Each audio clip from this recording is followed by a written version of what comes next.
SKV academy channel पर आप सबका स्वागत है। मैं अमरीश मिश्रा, आपका बायोलॉजी का टीचर, और आप लोगों के साथ में एसकेवी एकेडमी चैनल पर हम बायोलॉजी का पूरा कोर्स कंप्लीट कराएंगे। साथ साथ में फिजिक्स और केमिस्ट्री का भी कोर्स कंप्लीट किया जाएगा। तो मैं आपको ये बता दूं कि जो एसकेवी एकेडमी की टीम है, जो ऑनलाइन प्लेटफॉर्म पर आपके लिए वर्क कर रही है या करने जा रही है, उसमें फिजिक्स की फैकल्टी में Sanjay Bisht sir, chemistry engineer S Vishwas sir, biology Sudhir Katiyar sir और मैं अमरीश मिश्रा। आप सबको ये हम सब लोग मिलकर के बायोलॉजी, फिजिक्स और केमिस्ट्री सारा कोर्स आपको कंप्लीट कराएंगे, जिसमें आपको चैप्टर के साथ साथ में क्वेश्चंस की भी प्रैक्टिस कराई जाएगी। और एक चैप्टर कंप्लीट होगा, क्वेश्चन की प्रैक्टिस, साथ में इसके बाद एक टेस्ट भी हम आपको ऑनलाइन कंडक्ट कराएंगे। जो लोग हमसे रेगुलरली जुड़े हुए होंगे, जो हमको फॉलो कर रहे होंगे, उनका हम डाउट सेशन भी लेंगे। अगर कोई भी स्टूडेंट ऐसा जो लखनऊ के आसपास है और या लखनऊ में रह करके तैयारी करता है, तो एसकेवी एकेडमी लखनऊ हजरतगंज और लखनऊ जानकीपुरम इंजीनियरिंग कॉलेज चौराहे के पास में है। कोई भी हजरतगंज जाकर के अपने डाउट को क्लियर कर सकता है या जानकीपुरम में जाकर के अपने डाउट को क्लियर कर सकता है। मैं तो यही कहूंगा, आप चैप्टर्स को पढ़िए, हमारे साथ क्वेश्चन की प्रैक्टिस करिए, हमारे साथ टेस्ट में शामिल होइए और साथ साथ अपने डाउट को भी पूछते रहिए, चाहे ऑनलाइन या ऑफलाइन। ये दोनों तरीके से हम आपके साथ में मिलेंगे। सुबह मॉर्निंग में 8 बजे से लेकर के शाम को 5 बजे तक ये आपके लिए सेशन अवेलेबल रहेगा, जिसमें आप जब भी चाहे आकर के अपने डाउट को क्लियर कर सकते हैं। एक सब्जेक्ट का नहीं, वो चाहे फिजिक्स हो, चाहे केमिस्ट्री हो, चाहे बायोलॉजी हो, सबका।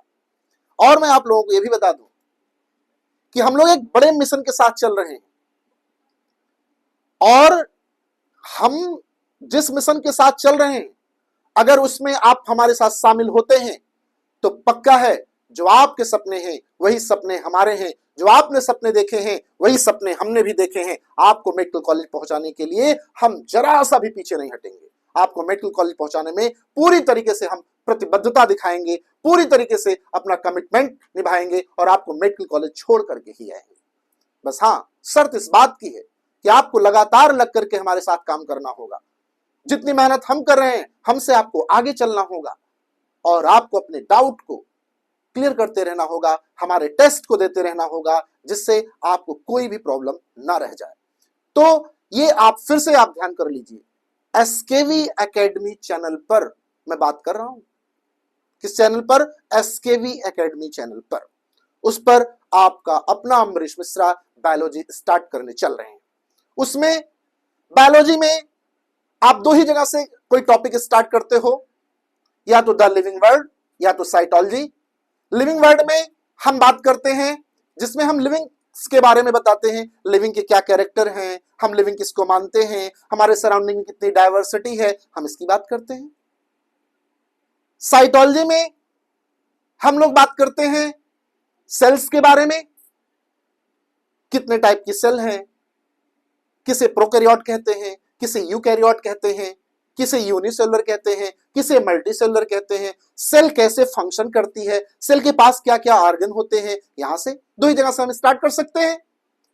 तो हम तो द लिविंग वर्ल्ड से आपको स्टार्ट करेंगे, एकदम बेसिक से। लेकिन अगर आप द लिविंग वर्ल्ड पढ़ेंगे तो आपको उसमें बहुत सारी टर्मिनोलॉजी से आपको परिचित होना पड़ेगा, आपको पहले से जानना होगा। जैसे मैं एक टर्म बोलूं स्पीसीज, तो स्पीसीज का मतलब आप क्या समझते हैं? मैं टर्म बोलूं डायवर्सिटी, इसका मतलब आप क्या समझते हैं? मैं आपसे टर्म बोलूं बर्डिंग, इसका मतलब आप क्या समझते हैं? मैं आपसे टर्म बोलूं रीजनरेशन, इसका मतलब आप क्या समझते हैं? मैं टर्म बोलूं फ्रेगमेंटेशन, इसका मतलब आप क्या समझते हैं? कहने का मतलब, इन सब टर्म्स को क्लियर करने के लिए सबसे पहले जरूरी यह है कि आपको टर्मिनोलॉजी क्लियर किया जाए। Biology basically depend on terminology. अगर आपको बायोलॉजी में बेहतर करना है, और खास बात यह है, अगर आपकी बायोलॉजी बेहतर होगी तभी आपकी फिजिक्स और केमिस्ट्री बेहतर हो पाएगी। तो आपको बायोलॉजी से पूरी तरीके से फ्री करने के लिए हम तैयार हैं। अगर आपने बायोलॉजी का लेक्चर पूरा देखा, पेशेंस के साथ में, धैर्य के साथ में आपने थोड़ा सा हमें फॉलो किया, तो एक दिन ऐसा जरूर आएगा जब आप ये कहोगे कि अब बायोलॉजी के लिए मुझे कहीं नहीं जाना है, बायोलॉजी हमारी यहीं पर हो जाती है। तो सबसे पहले हम द लिविंग वर्ड स्टार्ट करें, उससे पहले बायोलॉजी की टर्मिनोलॉजी से हम आपको कुछ बायोलॉजी की टर्मिनोलॉजी से परिचित करा देते हैं, बेसिक बेसिक बातें बता देते हैं। इसके बाद जब आप टर्म समझ जाओगे, टर्म का मतलब समझ जाओगे, और फिर हम लिविंग वर्ड आपको पढ़ा रहे होंगे, तो उसमें बहुत सारी टर्म को हम कंसीडर कर लेंगे। तो इसके बाद के चैप्टर्स आपको इतनी इजी लगने लगेंगे, आपको इतना अच्छा फील आने लगेगा कि यार ये तो बायोलॉजी बहुत इजी है। तो आइए चलिए समय बर्बाद ना करते हुए हम लोग चलते हैं, जिस मिशन पर हम लोगों को जाना है उस मिशन की तरफ बढ़ते हैं। और आज का मेरा जो पहला लेक्चर है वो है बेसिक कॉन्सेप्ट, बायोलॉजी की बेसिक टर्मिनोलॉजी, वहां से हम लोग स्टार्ट करते हैं। तो सबसे पहले क्यों ना हम यही बताएं कि बायोलॉजी क्या है, बायोलॉजी किसे कहते हैं। सबसे पहले क्यों ना हम आपको यही बताएं। हम बायोलॉजी स्टार्ट करने जा रहे हैं, बायोलॉजी का मतलब क्या है, इसी के साथ हम बढ़ते हैं। बायोलॉजी में अगर हम आपसे बात करें तो बायोलॉजी दो टर्म से मिलकर बना है, एक बायो और दूसरा लॉजी। एक बायो और दूसरा लॉजी। बायो मीन्स होता है लिविंग, लॉजी मीन्स होता है स्टडी करना। बायो मीन्स होता है लिविंग, लॉजी मीन्स होता है स्टडी करना, यानी लिविंग थिंग्स की स्टडी करना बायोलॉजी कहलाता है। लॉजी जिस भी टर्म के सामने आ जाए, जिस भी शब्द के सामने आ जाए, उसका मतलब होता है स्टडी करना, पढ़ना। चाहे जिस टर्म के आगे लग जाए उसका मतलब ही होता है पढ़ना। और बायो मतलब होता है लिविंग थिंग्स। किसी भी जगह बायो शब्द जुड़ जाए, टर्म जुड़ जाए, उसका मतलब लिविंग होता है। अब बात यह है कि सर लिविंग कौन लोग हैं। देखो बेटा, हम बहुत बेसिक से लेके चल रहे हैं, जिनको कुछ भी नहीं आता है वो भी सीख जाएंगे। ये हम लिविंग किसे माने, किसे हम लिविंग कहें, एग्जाम्पल बताइए। लिविंग का क्या क्राइटेरिया है, लिविंग के क्या कैरेक्टर हैं, इसकी बात हम द लिविंग वर्ड में करेंगे। लेकिन हम एग्जाम्पल जानना चाहते हैं, हमारे सराउंडिंग में कौन लोग हैं जिसे हम लिविंग मान सकते हैं। तो हम सबसे पहले कहने वाले होते हैं हमारे सराउंडिंग में प्लांट होते हैं, एनिमल्स होते हैं और माइक्रोब्स होते हैं। ये हमारे सराउंडिंग में लिविंग थिंग्स होते हैं, प्लांट, एनिमल और माइक्रोब्स। इनके साथ हम आगे बढ़ते हैं। इस नेचर में प्लांट को लिविंग माना गया है, एनिमल्स को लिविंग माना ही गया है, और माइक्रोब्स, माइक्रो मतलब होता है छोटा, ऐसे लोग जो बहुत छोटे हों, छोटे जीव जंतुओं की बात जिसमें करते हो, सच एज बैक्टीरिया, वायरसेस की बात करते हो, वो माइक्रोब्स में आते हैं, वो माइक्रोब्स में भी आते हैं। उनके बारे में जानना, यानी अगर कभी भी आपको लिविंग का एग्जाम्पल पूछा जाए, इस यूनिवर्स में, इस ब्रह्मांड में लिविंग किसे कहा जाता है, तो आप कहने वाले हो प्लांट है, एनिमल है, और कौन है, माइक्रोब्स है। इन्हीं को लिविंग माना जाता है। इनके साथ हमें आगे बढ़ने की जरूरत है और प्लांट के बारे में स्टडी करना, एनिमल्स के बारे में स्टडी करना, माइक्रोब्स के बारे में स्टडी करना। ये कहां स्टडी करते हो, बायोलॉजी में। बायो मतलब लिविंग, लॉजी मतलब स्टडी करना। कौन हमारे सराउंडिंग में लिविंग लोग हैं, तो हम कहने वाले हैं प्लांट हमारे सराउंडिंग में हैं जिनको हम लिविंग मानते हैं, एनिमल हमारे सराउंडिंग में है जिनको हम लिविंग मानते हैं, माइक्रोब्स हमारे सराउंडिंग में है जिनको हम लिविंग मानते हैं। तो इसी की स्टडी करना बायोलॉजी कहलाता है। बायो मतलब लिविंग, लॉजी मतलब स्टडी करना।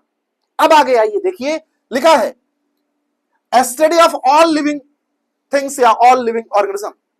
जितने भी सराउंडिंग में लिविंग लोग हैं उनकी स्टडी हम बायोलॉजी में करते हैं। यानी अगर मैं आपसे कहूं कि मैं बायोलॉजी पढ़ाऊंगा तो आप ये नहीं समझ पाओगे हम प्लांट के बारे में पढ़ाएंगे कि एनिमल्स के लिए बात करेंगे कि हम माइक्रोब्स के लिए बात करेंगे।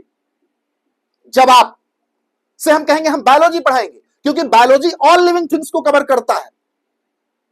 लेकिन जैसे ही हम आपसे बोलेंगे बायोलॉजी में एनिमल्स को पढ़ने के लिए सर क्या बोलेंगे, बायोलॉजी में अगर हम प्लांट्स को पढ़ते तो उनको हम क्या बोलेंगे, हम बायोलॉजी में माइक्रोब्स को पढ़ने के लिए क्या बोलेंगे, तब तुरंत आपको समझ में आ जाएगा। इसका मतलब तो एक बात तय है कि बायोलॉजी के अंदर सब ब्रांचेस होती होंगी। जी हां, बायोलॉजी के अंदर ब्रांचेस होती हैं और उन्हीं ब्रांच के बारे में मुझे स्टडी करना है। अगर मैं सबसे पहले कहूं कि जूलॉजी किसे कहते हैं, तो एनिमल्स की स्टडी करना, dealing specially with animals. And botany किसे कहते हैं, बॉटनी मतलब प्लांट के बारे में, डीलिंग स्पेशली विद प्लांट। यानी बायोलॉजी में ऑल लिविंग थिंग्स के बारे में पढ़ना, जूलॉजी में केवल एनिमल्स के बारे में पढ़ना, बॉटनी में केवल प्लांट के बारे में पढ़ना। अगर प्लांट के बारे में स्टडी करना है तो बॉटनी पढ़ोगे, एनिमल्स के बारे में स्टडी करना है तो जूलॉजी पढ़ोगे, और बायोलॉजी की तीसरी मेन ब्रांच है जिसे हम माइक्रोबायोलॉजी कहने वाले हैं। आप कहने वाले हो माइक्रोबायोलॉजी, माइक्रोस्कोपिक एनिमल्स। माइक्रोस्कोपिक का मतलब क्या हुआ? जिनको माइक्रोस्कोप से देखा जा सके, नेकेड आई से ना देखा जा सके, चश्मा लगा के देखा जा सके, नहीं जी, जिनको माइक्रोस्कोप से ही देख पाए, माइक्रोस्कोपिक ऑर्गेनिज्म कहलाते हैं, सच एज बैक्टीरिया और वायरसेस। बायोलॉजी की तीसरी मेन ब्रांच है वो है माइक्रोबायोलॉजी। माइक्रोबायोलॉजी, माइक्रो मींस होता है छोटा। अगर हम साइज के अकॉर्डिंग बात करें तो चार टर्म का यूज करते हैं, मेगा बहुत बड़ा, मैक्रो बड़ा, माइक्रो छोटा, नैनो बहुत छोटा। अरे नैनो कार तो आई थी, आपने देखा होगा। तो आपको जानना है। अब मैं आपसे कहूं कि बायोलॉजी में तो हमने ऑल लिविंग थिंग्स के बारे में बात कर दिया, लेकिन अगर हमें आपसे पूछना हो, आपको कहना हो कि सर हम केवल एनिमल्स के बारे में पढ़ते हैं, तो कहां जाओगे? जूलॉजी में जाओगे। हमें कहना है सर हमें केवल प्लांट्स के बारे में जानकारी करना है, तो कहां जाओगे? बॉटनी में जाओगे। और मैं एक चीज और आपको बता दूं, फाइटा टर्म प्लांट के लिए लगता है। फाइटोलॉजी अगर आपसे पूछा जाए तो वो भी किसके लिए है? बॉटनी के लिए है। यानी बॉटनी के लिए दो नाम आपने सुन लिया, दो टर्म आपने सीख लिया, एक बॉटनी मतलब प्लांट की स्टडी करना, या फाइटोलॉजी कह दिया जाए, फाइटा टर्म प्लांट के लिए यूज होता है, तो फाइटोलॉजी मतलब भी होता है प्लांट के बारे में स्टडी करना। यानी आपको दो बात तो समझ में आ गई कि हमारे सराउंडिंग में प्लांट को लिविंग माना गया है, एनिमल्स को लिविंग माना गया है, माइक्रोब्स को लिविंग माना गया है। अगर एनिमल्स की स्टडी करनी है तो हमें कहां जाना होगा? जूलॉजी में जाना होगा। और अगर हमें बॉटनी की स्टडी करनी है, यानी प्लांट की स्टडी करनी है, तो हमें कहां जाना होगा? हमें बॉटनी में जाना होगा या फाइटोलॉजी में जाना होगा। लेकिन अगर मुझे माइक्रोब्स की स्टडी करनी है, छोटे जीव जंतुओं की स्टडी करनी है, तब हमें कहां जाना है? तब हम कहने वाले हैं माइक्रोबायोलॉजी में जाना है, क्योंकि माइक्रो मींस छोटा होता है। और वो कौन लोग छोटे लोग हैं हमारे सराउंडिंग में? वो बैक्टीरिया है, वायरसेस हैं, उनके बारे में हम बात करने चल रहे हैं। ऐसे लोग जो यूनिसेलुलर लोग हैं, उनके बारे में स्टडी करना, जिनकी बॉडी मात्र केवल एक सेल से बनी हुई है, उनके बारे में पढ़ना हम माइक्रोबायोलॉजी में पढ़ेंगे। यानी बायोलॉजी की तीन ब्रांचेस हो गई, एक तो हो गई जूलॉजी, एक हो गई बॉटनी और एक हो गई माइक्रोबायोलॉजी। अब आपसे हमारा एक क्वेश्चन अराइज होता है, जरा आप बताइएगा, अगर हम आपसे पूछे कि जरा आप बताइए बायोलॉजी और जूलॉजी में क्या डिफरेंस है, तो यहां बैठा कौन कौन बता सकता है? बोलो। प्राइज है, पक्का है, जो बताएगा उसे चॉकलेट मिलेगी। बोलिए कौन बताने वाला है बायोलॉजी और जूलॉजी में क्या डिफरेंस है? मैंने आपको बताया है कि बायोलॉजी में ऑल लिविंग थिंग्स के बारे में स्टडी करेंगे, जूलॉजी में एनिमल्स के बारे में स्टडी करेंगे, बॉटनी में प्लांट्स के बारे में स्टडी करेंगे, माइक्रोबायोलॉजी में माइक्रोस्कोपिक ऑर्गेनिज्म के बारे में स्टडी करेंगे। तो आप जरा मुझे बता दीजिए, आप लगे हाथ, कि बायोलॉजी और जूलॉजी में क्या डिफरेंस है? आप यहां से बताइए, और यहीं से मैं आपका दिमाग खोलना चालू करूंगा और बायोलॉजी आपके रग रग में बैठा दूंगा। आप जरा बताइए अब कि बायोलॉजी और जूलॉजी में क्या डिफरेंस है, आपको बताना पड़ेगा। चलिए देखते हैं कौन बताता है, किसका आंसर आता है। हाँ, आंसर आएगा और पक्का है आएगा, निश्चित है। हाँ, अभी आपने सही बोला। बायोलॉजी का मतलब हुआ ऑल लिविंग थिंग्स के बारे में पढ़ना, और जूलॉजी का मतलब हुआ केवल एनिमल्स के बारे में पढ़ना। यह है डिफरेंस, बायोलॉजी में ऑल लिविंग थिंग्स के बारे में पढ़ना और जूलॉजी में केवल एनिमल्स के बारे में पढ़ना। तो बेटा, आपसे कभी भी कोई पूछे कि बायोलॉजी और जूलॉजी में क्या डिफरेंस है, आपका आंसर फटाक से आना चाहिए, तुरंत आना चाहिए कि सर बायोलॉजी मतलब ऑल लिविंग थिंग्स के बारे में स्टडी करना और जूलॉजी मतलब केवल एनिमल्स के बारे में स्टडी करना। यह होता है डिफरेंस। मेरे बेटा, क्या बायोलॉजी में मात्र यही तीन ही ब्रांचेस हैं? नहीं। जब आपने अपनी एनसीईआरटी को कभी ओपन किया होगा, आपने अपनी एनसीईआरटी को कभी देखा होगा, तो आपने उसमें सुना होगा, पहला ही लिखा रहता है चैप्टर का नाम द लिविंग वर्ल्ड, दूसरे चैप्टर का नाम लिखा होता बायोलॉजिकल क्लासिफिकेशन, तीसरे चैप्टर का नाम लिखा होता प्लांट किंगडम, चौथे चैप्टर का नाम लिखा होता एनिमल किंगडम, और फिर जैसे ही आप आगे बढ़ते हो, morphology of flowering plant, anatomy की बात करते हो, स्ट्रक्चरल ऑर्गेनाइजेशन की बात करते हो, साइटोलॉजी की बात करते हो, प्लांट फिजियोलॉजी की बात करते हो, एनिमल फिजियोलॉजी की बात करते हो। That's it. ये आपकी एनसीईआरटी होती है 11th की। लेकिन अब आपसे क्वेश्चन ये है कि जरा आप मुझे बताइए, सर बायोलॉजिकल क्लासिफिकेशन किसे कहते हैं? सर क्लासिफिकेशन ही किसे कहते हैं? सर ये प्लांट किंगडम का मतलब क्या होता है? सर ये किंगडम का मतलब एनिमल बोल तो समझ आ रहा है, लेकिन एनिमल किंगडम का मतलब क्या होता है? सर ये मार्फोलॉजी ऑफ फ्लावरिंग प्लांट आपने बोला, सर ये मार्फोलॉजी का मतलब क्या होता है? सर आपने एनाटॉमी बोला, ये एनाटॉमी का मतलब क्या होता है? सर आपने स्ट्रक्चरल ऑर्गेनाइजेशन की बात की, सर इसका मतलब क्या होता है? सर आपने साइटोलॉजी की बात की, ये सर साइटोलॉजी मतलब क्या होता है? सर आपने फिजियोलॉजी की बात की, ये फिजियोलॉजी मींस क्या होता है? अब फिजियोलॉजी प्लांट की भी है, फिजियोलॉजी एनिमल्स की भी है, ये आपको सिखाना है और यहां से आपको लेकर चलना है, आपके पूरे दिमाग में बैठा देना एक एक कॉन्सेप्ट। तो ऐसी चीजों को समझने के लिए जो ये टर्म है, उसके लिए मैं लेकर के आया हूं कि बायोलॉजी में और भी तमाम तरीके की ब्रांचेस हैं, जिनको आप जानते ही आप पर चैप्टर की आपकी पकड़ बन जाएगी, उनको हमको भी सीखना है। ऐसे ही बायोलॉजी की और सारी बातें हम आपको बताते हुए चलेंगे और आपको सिखाते हुए चलेंगे।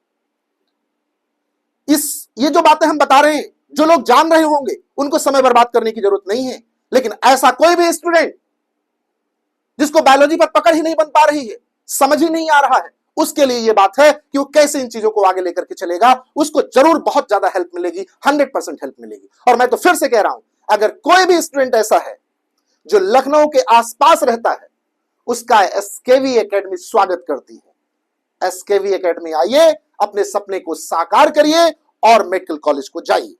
आइए हम बात करते हैं बायोलॉजी की अगली बात के लिए। हम लोगों ने बात किया बायोलॉजी क्या है, ऑल लिविंग थिंग्स, जूलॉजी क्या है, एनिमल है, बॉटनी क्या है, प्लांट है, माइक्रोबायोलॉजी क्या है, छोटे जीव जंतुओं के बारे में है, ये तो हमने बात कर ही लिया। अब हम बात करने वाले हैं सर बायोलॉजी की, जो आपने नाम लिया, जो आपने मार्फोलॉजी कहा, सर आपने जो एनाटॉमी कहा, सर आपने जो फिजियोलॉजी कहा, उसका मतलब क्या है? वहां से हम लोग चलते हैं और अब सबसे पहले हम लोग बातचीत करते हैं। ऐसे उसमें सबसे पहली टर्मिनोलॉजी आती है एक्टिनोबायोलॉजी। सबसे पहली टर्मिनोलॉजी है एक्टिनोबायोलॉजी। सर ये एक्टिनोबायोलॉजी क्या है? अब आपको पता होना चाहिए एक्टिनोबायोलॉजी किसे कहते हैं।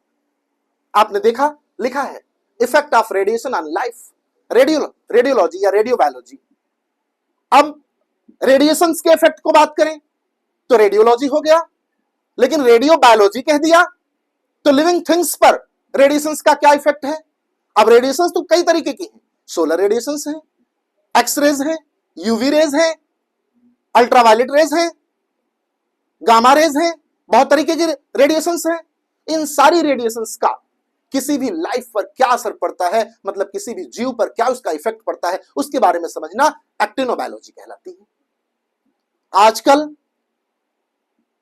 अगर देखा जाए तो रेडिएशंस का लिविंग थिंग्स के ऊपर बहुत बड़ा इंपैक्ट है, बहुत बड़ा इंपैक्ट है। बहुत सारी ऐसी हमारे नेचर में हार्मफुल रेडिएशंस हैं जिसमें अगर कोई एक बार उसके संपर्क में आ जाए तो उसकी तमाम तरीके की डिजीज काज हो सकती हैं, सच एज स्किन कैंसर। इस चीज से बचने के लिए, उसके इंपैक्ट को समझने के लिए, उन सारी चीजों को जानने के लिए आपको बायोलॉजी रेडिएशंस के बारे में, केवल रेडिएशंस के बारे में नहीं, उन रेडिएशंस का ह्यूमन बीइंग्स पर या हमारे सराउंडिंग में जो भी लिविंग लोग हैं उन पर क्या इंपैक्ट है, उसके बारे में स्टडी करना एक्टिनोबायोलॉजी है।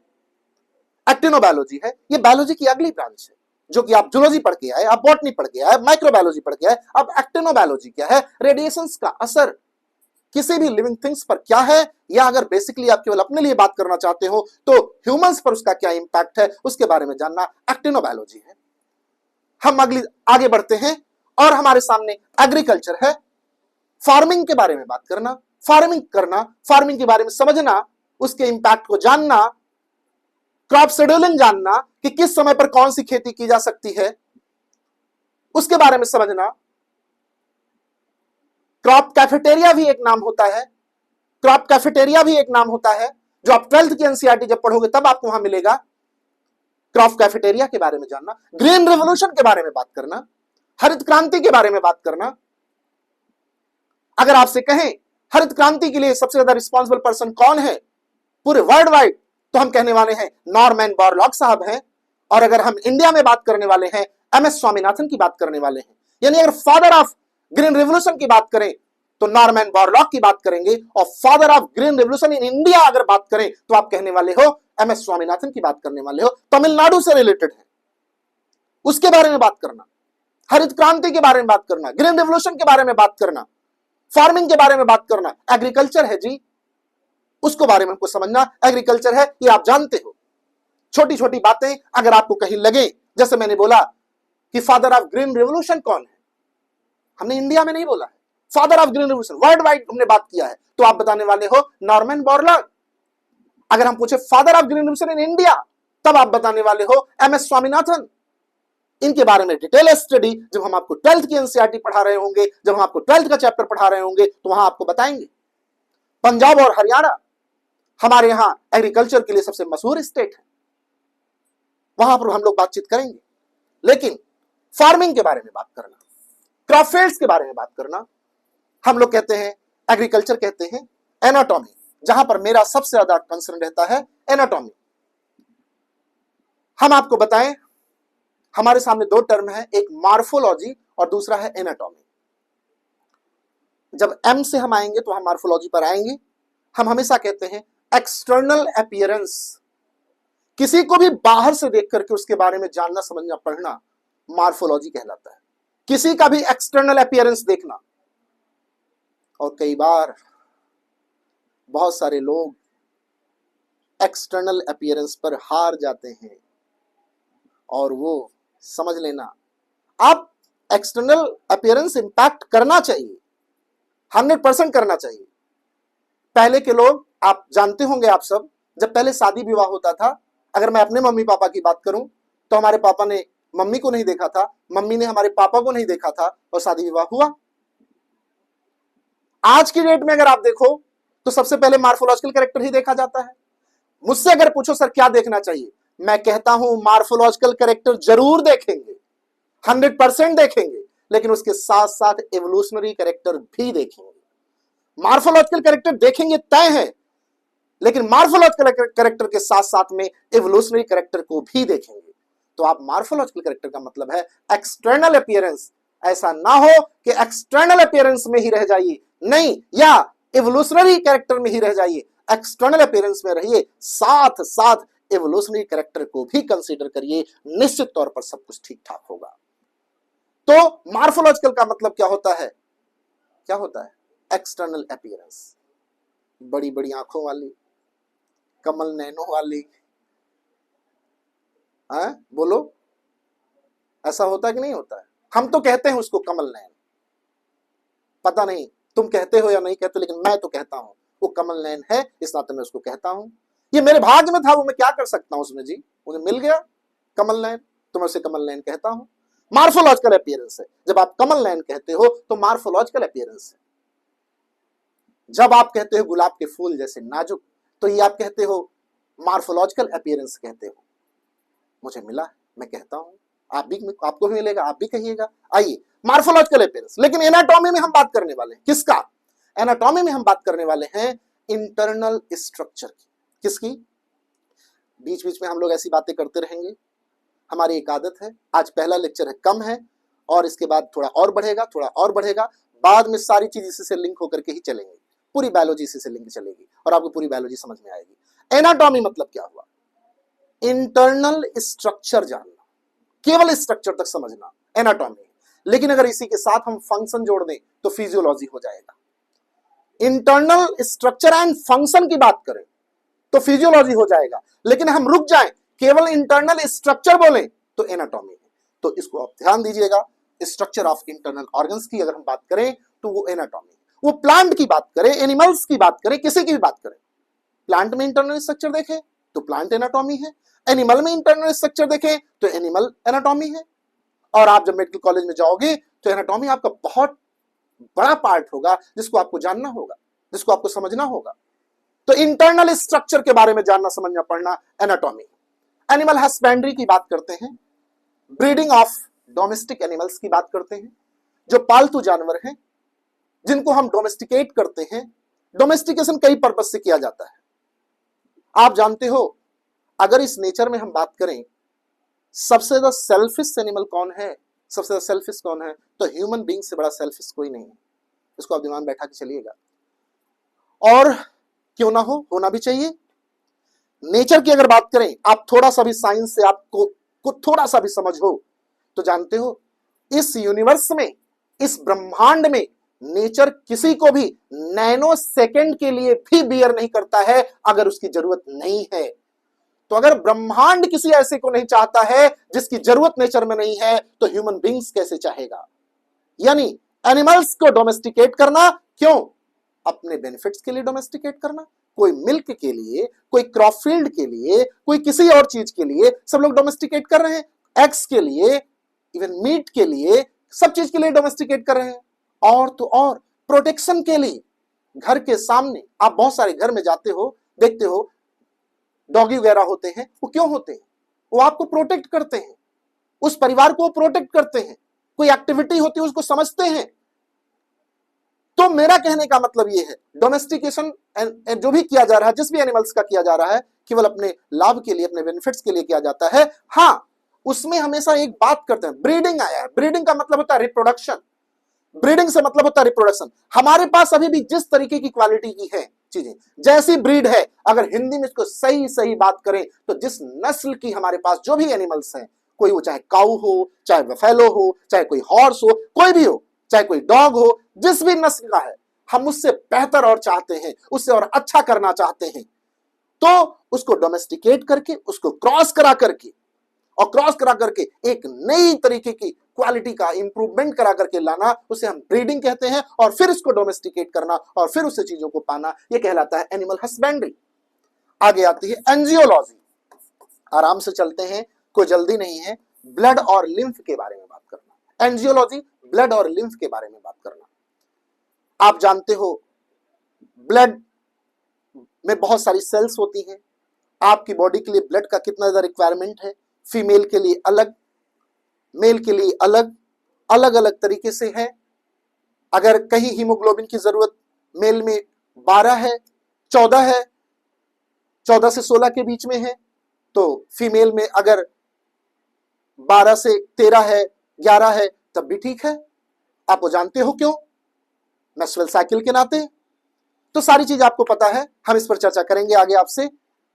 लेकिन आपको यह जानना है कि एंजियोलॉजी शब्द किसके लिए बोला जाता है? ब्लड के लिए बोला जाता है। आप किसी भी मेडिकल कॉलेज में जाओगे, एंजियो डिपार्टमेंट लिखा रहेगा या एंजियोलॉजी डिपार्टमेंट लिखा रहेगा। अगर आपको पहले से पता होगा तो आपको पता लग जाएगा कि ये ब्लड विभाग के बारे में बात करें तो एंजियोलॉजी, लॉजी जहां जहां भी आ रहा देखिए, सबके बारे में स्टडी करना, ब्लड के बारे में स्टडी करना। एपीकल्चर, अगला टर्म जो आपको है एपीकल्चर, हनी बी को डोमेस्टिकेट करना और कॉमर्शियल पर्पस के लिए यूज करना, एपीकल्चर कहलाता। कॉमर्शियल पर्पस के लिए यूज करना, यानी अपने लिए उससे आमदनी करना, एपीकल्चर कहलाता। हनी बी को डोमेस्टिकेट करना, उससे हनी निकालना और उसको मार्केट में बेचना, यही तो है एपीकल्चर। एपीकल्चर टर्म किसके लिए यूज किया जाता है तो आपको यह जानना है। और दूसरी बात आती है ऑर्टिकोलॉजी। थोड़ा फ्रेम बदल देता है ऑर्टिकोलॉजी। ऑर्टिकोलॉजी, इकोलॉजी क्या है? किसी भी ऑर्गेनिज्म का उसके अपने एनवायरनमेंट से रिलेशन, इकोलॉजी कहलाती है। किसी भी ऑर्गेनिज्म का, किसी भी जीव जंतु का, वो जो जहां पर है उसका अपने उस एनवायरनमेंट से किस टाइप का रिलेशन है, उसके बारे में जानना, समझना, पढ़ना, इकोलॉजी कहलाता है। अब ऑर्टिकोलॉजी क्या है? ऑर्गेनिज्म लेवल पर बात करें, देखिए अलग अलग लेवल पर क्लासिफिकेशन किया जाता है। हम अगर ऑर्गेनिज्म लेवल पर बात करें तो इकोलॉजी दो ब्रांचों में डिवाइड है, एक ऑर्टिकोलॉजी और दूसरी हम बात करते हैं, एक तो आप पढ़ ही रहे हो, दूसरी हम बात करते हैं सिन, SYN, सिनिकोलॉजी। एक सिनिकोलॉजी है, ऑर्टिकोलॉजी दिया ही है, सिनिकोलॉजी क्या है? इकोलॉजी का मतलब आप समझे? अगर इकोलॉजी में पूछे फादर ऑफ इकोलॉजी कौन है और फादर ऑफ इंडियन इकोलॉजिस्ट कौन है, ये दो टर्म आपको मिलेगा। इकोलॉजी की अगर हम बात करें, फादर ऑफ इकोलॉजी कौन है? अर्नेस्ट हेकल की बात करते हैं। और फादर ऑफ इंडियन इकोलॉजिस्ट कौन है? प्रोफेसर रामदेव मिश्रा की बात करते हैं, जो कि BHU यूनिवर्सिटी में प्रोफेसर थे, उनकी हम बात करते हैं। अगर हम इकोलॉजी की बात करें तो ऑर्गेनिज्म और एनवायरनमेंट का रिलेशन, ऐसे ही ऑर्टिकोलॉजी की बात करें तो इसको हम समझाने की कोशिश करते हैं। जैसे मान लिया हम आपके घर पे आए, हालांकि आएंगे नहीं, जब आप डॉक्टर बनोगे तभी आएंगे। मैंने आज तक मैं कभी भी किसी भी स्टूडेंट के यहाँ गया हूं तो जो डॉक्टर बना तभी, ये कोई एरोगेंसी नहीं है, ये एक अपना मेरा अपना सपना है कि मैं अगर जाऊं आपके घर तो आपको भी बताने में अच्छा लगे कौन आया है और मुझे भी बताने में अच्छा लगे मैं किसके घर आया हूं। तो ये दोनों चीजें हैं, एक दूसरे के पूरक हैं हम लोग। आप हो तो हम हैं, लेकिन मैं ये नहीं कह सकता हूं मैं हूं तो आप हो, बहुत सारे लोग होंगे आपके लिए, लेकिन मैं ये जरूर कह सकता हूं आप हो तो तभी हम हैं। इसलिए आपको चैनल को सब्सक्राइब करना होगा और मेरी वीडियो को लाइक भी करना होगा। और लाइक ही नहीं करना होगा, अगर आप मुझसे प्यार करने लगोगे ना तो मेरा स्टेटस भी लगाओगे, और लगाना पड़ेगा और लगवा लूंगा आपसे, तय है। बायोलॉजी पढ़ाते पढ़ाते अगर आप मेरा स्टेटस नहीं लगाने लगोगे तो मैं मानूंगा मैं हार गया हूं और कोई जीत गया है। आपसे मैं प्यार करता हूं और आपसे भी प्यार करवा लूंगा अपने आप के लिए 100%। लेकिन आगे बढ़ने दीजिए, शुरुआत है। ऑर्टिकोलॉजी की बात करते हैं। मैं आपके घर आऊं और आऊंगा ही, क्योंकि आप मेहनत करोगे, डॉक्टर बनोगे। आपके घर आने के बाद आपके सराउंडिंग में जितने डिफरेंट डिफरेंट टाइप की स्पीसीज हैं, कोई प्लांट है, कोई दूसरे टाइप के एनिमल्स हैं, आप लोग हो, हम वहां पर आए और वहां पर आने के बाद हम किसी एक स्पीसीज को लेकर के स्टडी करें, एक इंडिविजुअल स्पीसीज को लेकर के स्टडी करें उस एनवायरमेंट में। जैसे हम आपको ही लेकर के स्टडी करें कि आप जहां पर रहते हो ये एनवायरमेंट आपके लिए सुटेबल है या नहीं है, आपके सर्वाइवल के लिए ठीक है या नहीं है, तब आप कहने वाले होते हो ये ऑर्टिकोलॉजी कहलाती है। लेकिन हम आपके घर आए, आपको लेकर के तो स्टडी करें ही करें कि इस एनवायरमेंट में आपका सर्वाइवल कैसा हो रहा है, साथ साथ जो आपने अपने घर पे प्लांट लगा रखा है उसके बारे में भी देखें कि इस एनवायरमेंट में उसका सर्वाइवल कैसा होगा, साथ साथ आपने जो एनिमल डोमेस्टिकेट किया है वो देखें कि इस एनवायरमेंट के लिए वो अच्छा है या नहीं है, ये एनवायरमेंट उसको सपोर्ट करेगा या नहीं करेगा। यानी अब हमने ग्रुप में स्टडी किया, और जब ग्रुप में स्टडी किसी के किया जाता है तो उसे सिनिकोलॉजी कहते हैं, और एक इंडिविजुअल स्पीसीज की किसी एनवायरमेंट के फ्रेम में स्टडी किया जाता है तो उसे ऑर्टिकोलॉजी कहते हैं। एक इंडिविजुअल स्पीसीज की स्टडी करना किसी भी एनवायरमेंट में ऑर्टिकोलॉजी है, और किसी भी एनवायरमेंट में जितने डिफरेंट डिफरेंट टाइप की स्पीसीज पाई जाती हैं सबको लेकर के स्टडी करना सिनिकोलॉजी कहलाता है। देखिए क्या लिखा है ऑर्टिकोलॉजी में, लिखा है inter relationship between individual species and its environment. ये आपको समझ करके चलना होगा कि किसी भी एनवायरमेंट में अगर किसी एक स्पीसीज को लेकर के स्टडी करते हैं तो वो ऑर्टिकोलॉजी है, और उस एनवायरमेंट में पाई जाने वाली सभी स्पीसीज पर उस एनवायरमेंट का क्या इंपैक्ट है इसको देखने की कोशिश करते हैं तो ये सिनिकोलॉजी कहलाएगा। इसको हम लोग देख करके आगे चलते हैं। बाकी बैक्टीरियोलॉजी, बैक्टीरिया के बारे में पढ़ना, और एक जो सबसे इंपॉर्टेंट टर्म आने वाला है जिसको हम कहने वाले हैं बायोकेमिस्ट्री। जब आप मेडिकल कॉलेज में जाओगे तो आपको बायोकेमिस्ट्री पढ़ना पड़ेगा। बायोकेमिस्ट्री सब छूट जाएगा, फिजिक्स छूट जाएगी, केमिस्ट्री छूट जाएगी, प्लांट फिजियोलॉजी छूट जाएगी, ह्यूमन फिजियोलॉजी बचेगी, एनाटॉमी का पार्ट थोड़ा सा बचेगा, लेकिन इसके बाद जो आपको बचेगा पढ़ने के लिए बायोकेमिस्ट्री का एक पेपर होगा, और one of the toughest paper में से एक वो माना जाता है, तो आपको इसके साथ में रहना होगा। बायोकेमिस्ट्री, बायो मतलब क्या होता है मैंने बताया था आपको शुरू में, बोलिए। बायो मतलब होता है लिविंग थिंग्स के बारे में पढ़ना। केमिस्ट्री मतलब क्या होता है, केमिकल के बारे में समझना, किसी भी लिविंग थिंग्स के अंदर किस टाइप के केमिकल का चेंज हो रहा है उसके बारे में जानना, समझना, पढ़ना बायोकेमिस्ट्री कहलाता है। किसी भी लिविंग थिंग्स के अंदर केमिकल का ऑब्जर्वेशन करना। मैं आपको एक एग्जांपल से समझाता हूं, शायद मेरे साथ ये घटना घटी है तो आपके साथ भी घटी ही होगी। मैं भी एक मिडिल क्लास फैमिली से बिलोंग करता हूं, आप लोग बड़ी फैमिली से हो सकता है, लेकिन घटी तब भी होगी। मैं बताता हूं उसको। जैसे सपोज करिए कि आप स्कूल से घर आए हो, और घर आने के बाद आपने कहा मम्मी ने कहा हाँ बताओ, आपने कहा खाना, मम्मी ने कहा बेटा 5 मिनट रुक जाओ खाना दे रहे हैं। अब मम्मी कोई काम में बिजी थी, मम्मी काम करने लगी। अब क्या हुआ, आपने देखा 20 मिनट हो गया, 25 मिनट हो गया, जब आप आए तो आपको भूख लगी थी, आपने कहा था मम्मी खाना लाओ, मम्मी ने कहा 5 मिनट रुको खाना लेकर के आते हैं, और अब थोड़ी देर बाद मम्मी को भूल जाता है, मम्मी के दिमाग से उतर जाता है, मम्मी आधे घंटे बाद आती है, कहती बेटा खाना लो, और तुम्हारा अब आंसर होता है क्या कि मम्मी अब मेरी भूख खत्म हो गई। या गांव की भाषा में कहें तो कहने वाले मम्मी भूख अब मर गई। क्या हो गया, भूख भी मरती है जीती है क्या? ऐसा तो नहीं होता। लेकिन अब भूख खत्म हो गई, 20 मिनट पहले भूख लगी थी, अब तो भूख और बढ़नी थी, लेकिन भूख तो खत्म हो गई। ऐसा क्या हो गया? ऐसा हुआ ये कि भगवान ने एक व्यवस्था सबके यहां बना के रखी है, सभी जगह पर जितने भी लिविंग थिंग्स हैं सबके पास में, और हमारे पास भी बनाया है। स्टोरेज मैकेनिज्म है हमारे बॉडी में।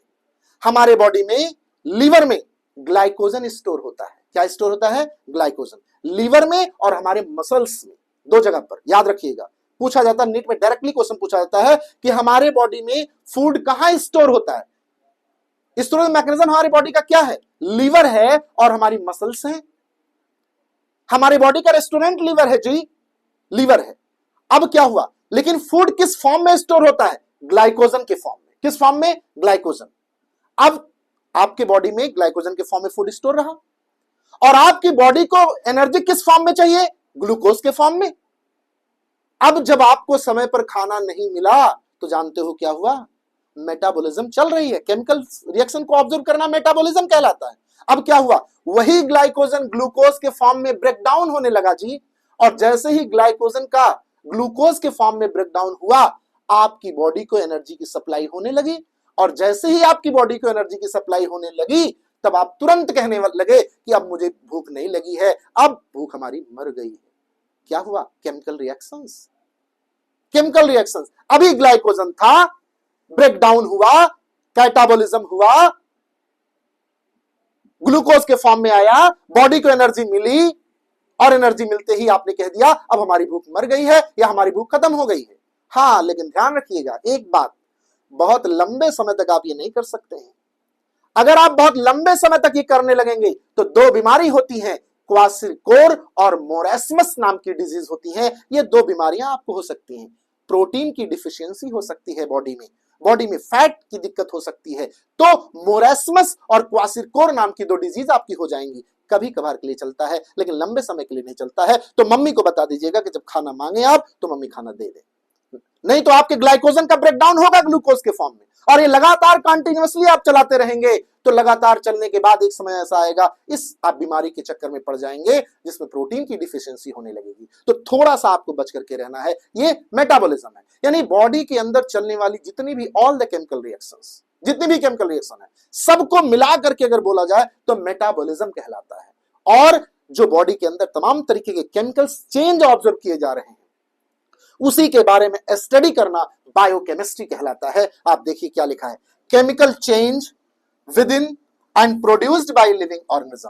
किसी भी ऑर्गेनिज्म के अंदर, किसी भी लिविंग थिंग्स के अंदर जो तमाम तरीके के केमिकल चेंज हो रहे हैं और जो तमाम तरीके के केमिकल बन रहे हैं, उन सब को मिला करके हम मेटाबॉलिज्म बोलने वाले हैं। और मेटाबॉलिज्म दो टाइप का होता है, एक कैटाबॉलिज्म होता है और एक एनाबॉलिज्म होता है। जब हम आपको पढ़ाएंगे बायोमॉलिक्यूल्स, जो आपके नीट के लिए इतना ज्यादा इंपॉर्टेंट है, 4 to 5 क्वेश्चन को कवर करता है, और जूलॉजी के लिए सबसे टफेस्ट चैप्टर माना जाता है। जब मैं आपको उसको पढ़ाऊंगा बायोमॉलिक्यूल्स, और तब आप बताइएगा ये टफ है या सबसे ज्यादा इजी चैप्टर है। उसको जब मैं पढ़ाऊंगा बायोमॉलिक्यूल्स, उसमें मैं इन सब के बारे में बहुत डिटेल स्टडी कराऊंगा। अभी तो मैं टर्मिनोलॉजी से आपको परिचित करा रहा हूं, टर्म से आपको तमाम तरीके के शब्दों से परिचित करा रहे हैं, जिससे आप जानिए कि क्या बायोकेमिस्ट्री क्या होता है, एनाटॉमी क्या होता है। आप बताइए एनाटॉमी क्या होता है, मैंने भी थोड़ी देर पहले बताया है।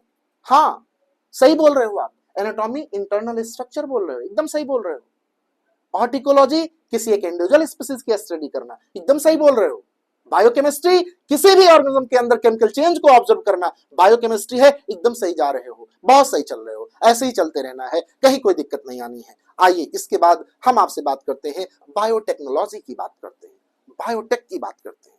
अरे यार, बायो लग गया है ना तो लिविंग थिंग्स, टेक्नोलॉजी मतलब टेक्निक लगाना, लिविंग्स के अंदर कोई टेक्निक लगाना। अब लिविंग्स के अंदर क्या टेक्निक लगाओगे जी, देखो लिखा है लिविंग्स के अंदर क्या टेक्निक लगाओगे, application of discoveries in biology to large scale production of useful organism and their products. तमाम तरीके के ऑर्गेनिज्म से जो यूजफुल प्रोडक्ट प्रोड्यूस होते हैं, उसको बड़े पैमाने पर प्रोड्यूस कर देना, जिससे ह्यूमन वेलफेयर के लिए हम यूज करा सकें, उसी को हम बायोटेक्नोलॉजी कहते हैं।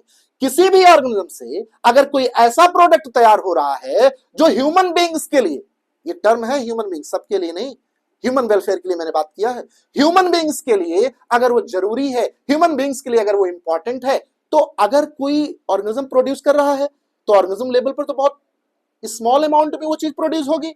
अब इसको लैब में ले जाकर के इसको बहुत बड़े पैमाने पर चेंज करके इसमें हम बहुत बड़े पैमाने पर लार्ज स्केल पर प्रोडक्शन कराने लगे तो क्या कहलाता है, बायोटेक्नोलॉजी कहलाता है। यानी लिविंग थिंग्स के अंदर कोई चेंज करके जो यूजफुल चीजें हैं ह्यूमंस के लिए, उसको हम लार्ज स्केल पर प्रोड्यूस करा ले जाएं, ये बायोटेक्नोलॉजी है। इसमें तमाम तरीके के प्रिंसिपल्स तमाम चलते हैं और उस प्रिंसिपल्स को हम बायोटेक्नोलॉजी में बात करेंगे आपसे। फिर आगे आइए, हम लोग जो बात करने वाले हैं, आगे अगर हम आपसे बात करें तो हम कहने वाले हैं क्या, आगे हम आपसे बात करें तो कहने वाले हैं उसके बाद जो सबसे इंपॉर्टेंट टर्म आता है ब्रीडिंग।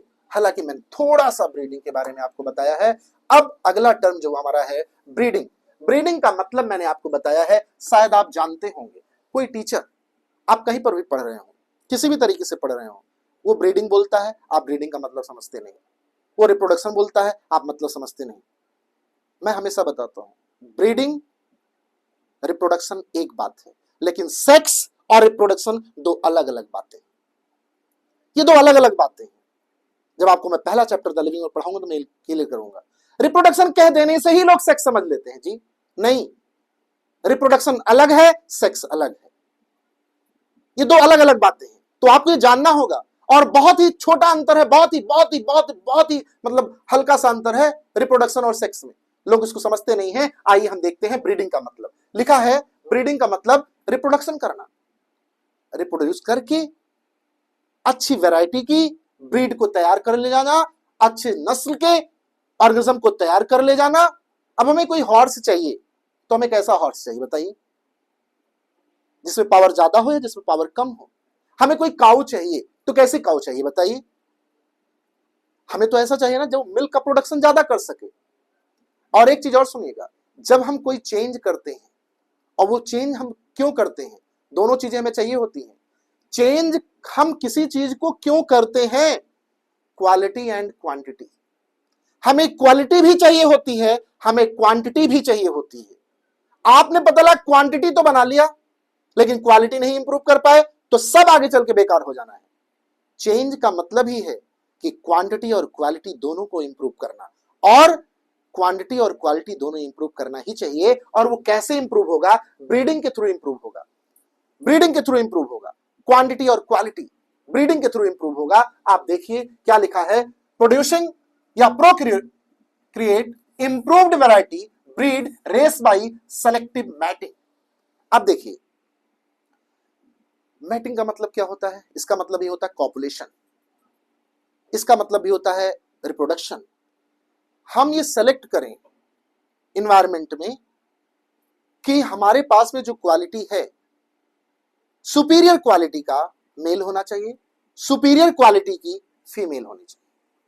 अगर दोनों हमारे पास सुपीरियर क्वालिटी के नहीं है, तो जो हमारी अगली जनरेशन तैयार होगी वो अच्छी नहीं हो पाएगी। मैंने आपको बताया था, इस बात पर मैंने बोला था कि पोलो नाम की एक कंपनी है, अभी बहुत सारे देश में बैन है, वो काम नहीं कर रही है, लेकिन अच्छे स्पोर्ट्स पर्सन की, अच्छे लॉयर्स की, अच्छे डॉक्टर्स की, अच्छे इंजीनियर्स की, इन सब के स्पर्म को और ओवा को प्रोटेक्ट कर रहे हैं वो लेकर के। क्रायो प्रिजर्वेशन टेक्निक आप सुनोगे, क्रायो प्रिजर्वेशन टेक्निक, जिसमें -196 डिग्री सेंटीग्रेड टेम्परेचर पर स्पर्म और ओवा को प्रोटेक्ट किया जाता है। और जब कभी भी कोई राष्ट्र वैलिड करेगा तो टेस्ट ट्यूब बेबी आपने सुना होगा, इन विट्रो फर्टिलाइजेशन आपने सुना होगा, टेस्ट ट्यूब बेबी में इन विट्रो, आईवीएफ कॉमन सी बात है, आईवीएफ आपने सुना होगा। आईवीएफ का मतलब है in vitro fertilisation, test tube में फर्टिलाइज कराना, डेवलप कराना, देन इसको इंप्लांट कर देना फीमेल के अंदर, वो हम लोग कहते हैं।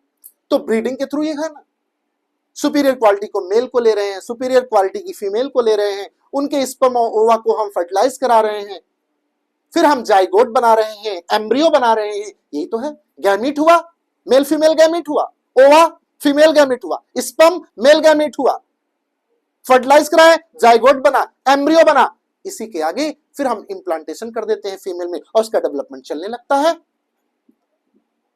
तो अच्छी क्वालिटी का आगे आने वाले समय में अच्छी क्वालिटी के ऑर्गेनिज्म को तैयार करना, ये कैसे कर सकते हैं, ब्रीडिंग के थ्रू। कैसे कर सकते हैं बोलो, ब्रीडिंग के थ्रू। तो ये तो ब्रीडिंग हो गया। अब हम आगे बात करने वाले हैं, अगर हम आपसे बात करें तो ब्रीडिंग के बाद जो हमारे पास में एक दूसरा है, आप बॉटनी का मतलब समझते हो, प्लांट की बात करते हैं, ब्रायोलॉजी का मतलब ब्रायोफाइटा की बात करते हैं। ये ब्रायोफाइटा कहां से आ गया जी, पूरे एनिमल्स को समझने के लिए 11 फाइलम में हमने डिवाइड किया है एनिमल्स को समझने के लिए, और पूरे प्लांट को समझने के लिए हमने 5 ग्रुप में डिवाइड किया है, algae, bryophyta, pteridophyta, gymnosperm, angiosperm. Animals को समझने के लिए porifera, coelenterata, ctenophora, platyhelminthes, aschelminthes, annelida, arthropoda, mollusca, echinodermata, hemichordata, chordata. अभी मैंने प्रोटोजोआ को छोड़ा है, जो कि अब वो आ चुका है किंगडम प्रोटिस्टा में, उसकी बात हम करेंगे आपसे। तो ये ब्रायोफाइटा आया कहां से, ब्रायोफाइटा ये प्लांट ग्रुप का नाम है।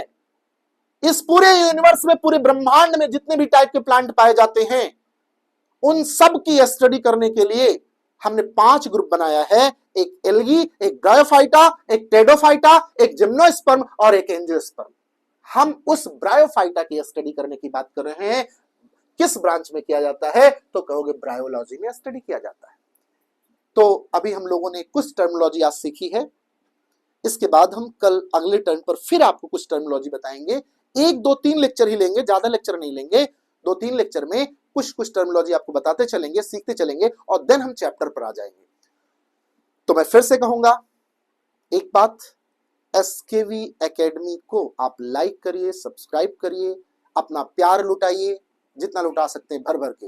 एसकेवी एकेडमी पर तो लुटाइए ही लुटाइए, एसकेवी एकेडमी पर तो लुटाइए ही लुटाइए, साथ साथ अपने अमरीश मिश्रा पर भी प्यार लुटाइए, ठीक है ना? और वो प्यार कैसे लुटेगा? जब दिन और रात हम आपके दिमाग में होंगे तो हम आपके पास आ ही जाएंगे, जल्दी जल्दी आएंगे। अभी थोड़ा लेट लेट आ रहे हैं, आप प्यार दोगे तो जल्दी जल्दी आएंगे, ठीक है ना? ठीक है, दुआओं में याद रखिएगा। Thank you.